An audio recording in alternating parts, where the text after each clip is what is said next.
Comment comprendre le sens complet de la personne? La personne aujourd'hui, dans un contexte hypermoderne ou dit postmoderne, est comme réduite à l'affirmation de son moi. Ayn Rand, une des plus grandes philosophes américaines, disait en son temps, à travers la vertu dit de l'égoïsme, que la personne doit être égoïste, doit affirmer son moi. Mais est-ce que cette affirmation du moi individuel, présente de manière intégrale la personne? Nous ne le pensons pas. Mais retenons quand même l'élément positif de l'individuation. Le sujet moderne est un sujet unique, un sujet qui doit être libre. Mais qui, pour être vraiment lui-même, doit s'élargir de 4 manières. Tout d'abord, intégrer son moi, le recevoir d'un don de vie.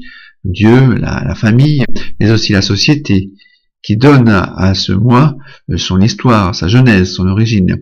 Ensuite, il faut intégrer ce moi à travers la satisfaction des besoins les plus profonds, besoins de logement, de nourriture, de sécurité, d'appartenance, de reconnaissance, d'autonomie, de créativité, selon une classification bien connue de Maslow, mais qui appelle en creux un besoin de plénitude. Et comment développer cette plénitude, si ce n'est en se donnant ce que j'ai reçu gratuitement, ce que j'ai intégré subjectivement, se déploie dans le don gratuit de moi-même, dans le don désintéressé. Le Concile Vatican II n'est pas en reste de telles affirmations, puisqu'il dit que l'homme se trouve lui-même dans le don désintéressé de lui-même. Est-ce à dire que c'est suffisant? Nous ne le pensons pas non plus. Il faut que le don que nous donnons soit aussi reçu par quelqu'un d'autre.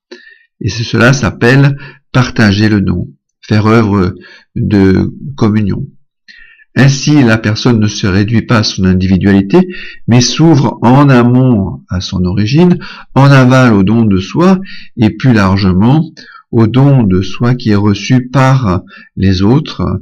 La personne est une personne communautaire.